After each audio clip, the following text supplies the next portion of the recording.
Bismillahirrahmanirrahim. Assalamualaikum warahmatullahi wabarakatuh. Hello, good morning Soleh Soleha. How are you today? I hope you are happy, ready to study, and in a good condition. Jangan lupa tetap patuhi protokol COVID-19 ya. Okay, see you again with me, Ustazah Esa atau Miss Esa in English class today, Monday, 24th of August 2020. Okay, I think English is fun for us. What is the material last meeting?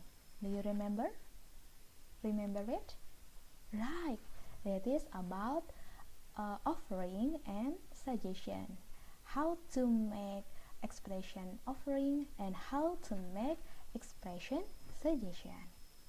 And before we continue about learning today, I have motivation videos for you. Okay, let we watch it together.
Oke, soleh-soleha, itulah tadi sedikit video motivasi untuk kita semua, tentunya bukan hanya untuk kalian tapi juga untuk ustazah pribadi. Nah, di sini poin yang kita ambil adalah berani untuk merubah diri. Jadi brave to change yourself. Jadi untuk merubah diri itu memang perlu sebuah keberanian. Kalau kita tidak pernah berani untuk mengambil keputusan, maka kita tidak akan pernah merubah, kita tidak akan pernah bisa berubah, jadi berubah ke arah yang lebih baik. Nah, ini kan tahun yang baru nih, harapannya kita bisa hijrah dari tahun-tahun yang kemarin, mungkin banyak introspeksi diri, keburukan-keburukan yang kita lakukan, tapi di tahun ini kita buat resolusi baru untuk menjadi yang lebih baik. Semangat ya, jadi semangat untuk ustazah dan juga semangat untuk semuanya. Oke, continue. Nah, ini adalah materi baru kita, hubungannya masih dengan pembelajaran yang sebelumnya ya, tentang expression offering and suggestion. Jadi di sini tentang modal auxiliary verb ya. Apa itu? Nah, modal auxiliary verb ini biasanya ditempatkan sebelum main verb. Main verb adalah kata kerja utama. Nah, ada beberapa fungsi nih. Fungsi dari modal verb yang pertama adalah willingness atau kemauan. Kemudian fungsi yang kedua adalah necessity, kebutuhan. Kemudian ability, kemampuan. Dan yang terakhir adalah possibility atau kemungkinan. Nah, biasanya kalimat-kalimat yang kita buat itu berkaitan dengan keempat fungsi yang ada di sini. Nah, ini adalah cuplikannya. Jadi modal auxiliary verb itu sebenarnya ada banyak. Nah, yang kita akan bahas di sini adalah can, bentuk present, can, kemudian could, kemudian ada will di sini, bentuk presentnya, kemudian bentuk lampaunya would, kemudian bentuk presentnya adalah may, kemudian bentuk lampaunya adalah might, kemudian ada must yang artinya harus. Shall ini sama sebenarnya dengan would dan juga will, hanya berbeda dalam subjek saja. Kalau will dan would itu digunakan untuk semua subjek, sedangkan untuk shall itu hanya untuk subjek saya, I, dan kita, we. Kemudian should, seharusnya. Nah, di sini ada penggunaannya, might, kemudian may, kemudian must, kemudian ada can, kemudian ada would. Nah, bisa kalian lihat ya di sini. Sekarang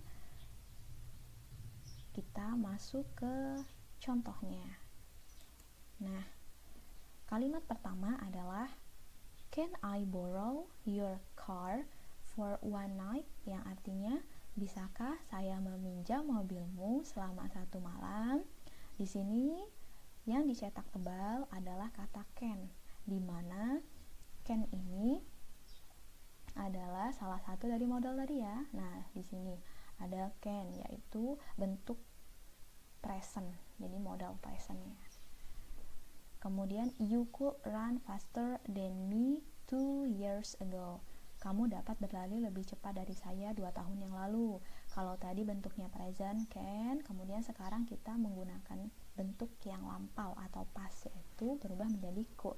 Dan di sini konsepnya adalah ketika kita menggunakan could, artinya kalimat yang kita gunakan itu lebih sopan, lebih polite dari kalimat yang menggunakan can. Kemudian ada penggunaan may di sini, bisa kalian baca ya. Kemudian bentuk lampaunya adalah might. Kemudian ada juga penggunaan kata should. You should see the doctor. Kamu harus ke dokter. Penggunaan modalnya adalah should. Oke, continue. Ada penggunaan shall tadi.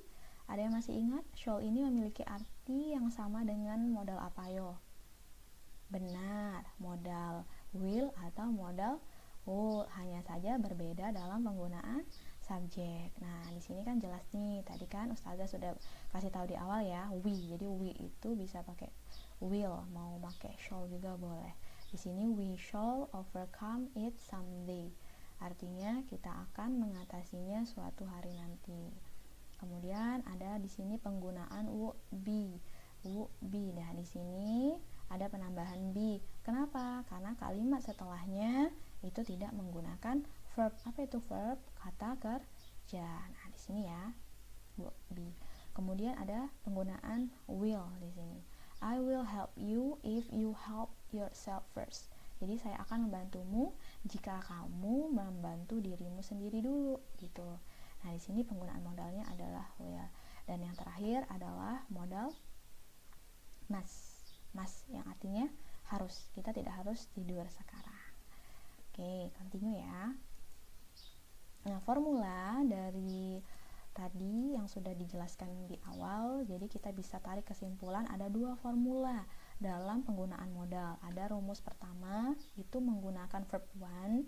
Verb one itu artinya verb asli, tanpa ada tambah-tambahan, baik itu s, ataupun dia es, ataupun bentuk ing, jadi asli. Misalnya sleep, nah itu asli, bukan sleeps, bukan juga sleeping. Nah, itu salah. Jadi aslinya adalah sleep. Kemudian rumus yang kedua, di sini tanpa menggunakan verb atau kata kerja. Jadi menggunakan apa dong, Miss? Yang dipakai adalah selain verb, yaitu bisa kata sifat, bisa kata keterangan, bisa juga kata benda, yang pasti tidak boleh kata kerja. Jadi kesimpulannya, kalau kalian menggunakan kata kerja bentuk pertama, gunakan rumus yang pertama ini. Nah, kalau kalian tidak menggunakan kata kerja, gunakan rumus yang kedua. Nah, yang ini ya.